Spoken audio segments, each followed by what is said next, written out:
తాలూకు ఓవరాల్గా చెప్పాలంటే గవర్నమెంట్లో ఎన్ని శాఖలు ఉన్నాయి అన్ని శాఖల తాలూకా జాబ్ చార్ట్ కలిపి వీళ్ళకి జాబ్ చార్ట్ ఇచ్చినట్టుగా ఉంది అధ్యక్ష. ఇక చదవడానికి చాలా టైం పడుతుంది కాబట్టి సభ్యుల కోరిక మేరకు ఆ సభ్యులందరికీ కూడా ఆ జీవోఎంఎస్ నెంబర్ మనకి 2 ప్రకారం అందరికీ కూడా అందజేయడం జరిగింది అధ్యక్ష. ఎందుకంటే అధ్యక్ష ఇందులోని శాంతి భద్రతలకు విఘాతం కలిగించే అత్యవసరమైన పరిస్థితుల దగ్గర నుంచి చూస్తే అధ్యక్ష ఆఖరికి ఐసిడిఎస్లో అంగన్వాడీ పిల్లల్ని సంరక్షణ వాళ్ళ అవగాహన వరకు కూడా ఓవరాల్గా అన్ని కూడా ఇచ్చున్నారు అధ్యక్ష. అయితే ఇందుకు వీళ్ళకి ఏంటంటే జాబ్ చార్ట్లు రోజు రోజుకి మార్చడం కూడా జరిగింది అధ్యక్ష. మార్చడానికి జరిగిన కారణం కూడా అధ్యక్ష ఫస్ట్ వీళ్ళని మహిళా సంరక్షణ కార్యదర్శి నుంచి మహిళా రక్షణ కార్యదర్శుల కింద మార్చిన తర్వాత ఆటోమేటిక్గా వీళ్ళు జాబ్ చార్ట్ కూడా మార్చడం జరిగింది అధ్యక్ష.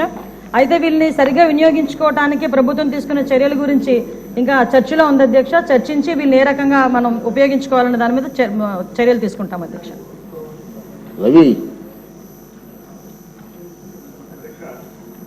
కూడా చదువుకోకుండా ఎంత గుడ్డిగా ఇటువంటి జీవోలు ఇష్యూ చేసిందని చెప్పడానికి ఇది ఒక తార్కాణం కింద మనం భావించవచ్చు అధ్యక్ష. ఎందుకంటే యాక్చువల్గా వీళ్ళని మహిళా లేదా గ్రామ వార్డు మహిళా సంరక్షణ కార్యదర్శుల కింద ఇందాక సభ్యులు చెప్పినట్టుగా జీవో నెంబర్ ఎంఎస్ నెంబర్ 129 ప్రకారం 2019లో వీళ్ళు నియమించడం జరిగింది అధ్యక్ష. ఓవరాల్గా చూస్తే అధ్యక్ష వీళ్ళు 15,000 మంది రిక్రూట్మెంట్ చేస్తే అధ్యక్ష దగ్గర 13,815 మంది ఈరోజు కార్యదర్శుల కింద మహిళా సంరక్షణ కార్యదర్శుల కింద పనిచేసే పరిస్థితి ఉంది అధ్యక్ష. అందులో సుమారుగా 1,189 ఆటోమేటిక్గా ఇంకా ఖాళీలు ఉన్నాయి అధ్యక్ష. అయితే 13,815 మందికి అధ్యక్ష 2021కి వచ్చేసరికి మళ్ళీ జీవో నెంబర్ 60 ప్రకారం చేసుకుని వాళ్ళని ఒక మహిళా రక్షణ కార్యదర్శుల కింద వార్డు లేక గ్రామ మహిళా రక్షణ కార్యదర్శుల కింద మార్చి వాళ్ళకి ఒక సెపరేట్ జాబ్ చార్ట్ ఇచ్చారు అధ్యక్ష. జాబ్ చార్ట్ లో కూడా అధ్యక్ష చూస్తే పోలీస్ డిపార్ట్మెంట్ ఇందాక కోన రవికుమార్ గారి సభ్యులు చెప్పినట్టుగా ఒక చీఫ్ సెక్రటరీకి ఎన్ని బాధ్యతలు ఉంటాయి అన్ని బాధ్యతలు కూడా ఒక గ్రామ మహిళా సంరక్షణ కార్యదర్శికి అప్పచెప్పడం అన్నది చూస్తేనే అధ్యక్ష వీళ్ళ తాలూకు అవివేకం అన్నది లాస్ట్ గవర్నమెంట్ తాలూకు అవివేకం అన్నది చాలా క్లియర్ గా అర్థమవుతుంది అధ్యక్ష.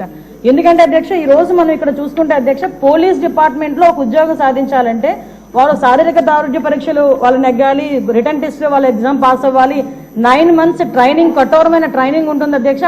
కఠోరమైన ట్రైనింగ్ తర్వాతనే ఆ పోలీస్ కానిస్టేబుల్స్ కింద వాళ్ళు అందరూ కూడా బయటకు వచ్చి పోలీస్ డిపార్ట్మెంట్ వర్క్ చేసే పరిస్థితి ఉంటుంది అధ్యక్ష.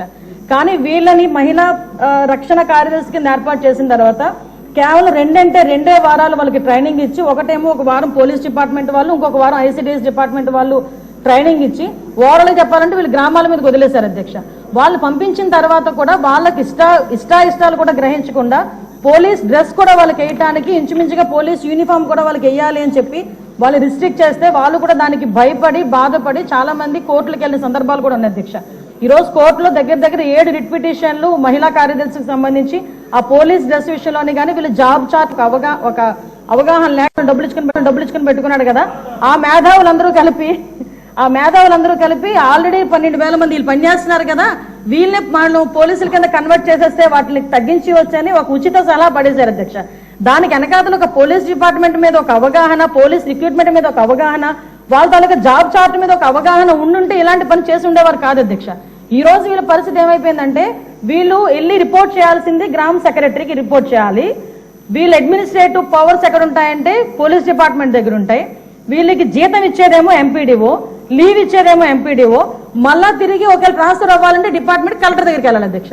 అంటే వీళ్ళకి సంబంధించి ఒక అథారిటేటివ్ ఆఫీసర్ ఒకరు కూడా లేక ఇన్ని డిపార్ట్మెంట్స్ తో పోనీ పైకి వచ్చిన తర్వాత ఏదైనా పని చేద్దామంటే వీళ్ళు తాలూకా అంటే పైచి ఎంత పెరిగిపోయిందంటే లాస్ట్ గవర్నమెంట్ కి వీళ్ళ చేతే తక్కువ జీతాలు ఇచ్చి ఎక్కువ పని చేయించుకుందామని క్రైమ్ ఆఫ్ ఎఫెన్స్ దగ్గర కూడా కాపాడడానికి కూడా వీళ్ళు తీసుకెళ్లాలంట.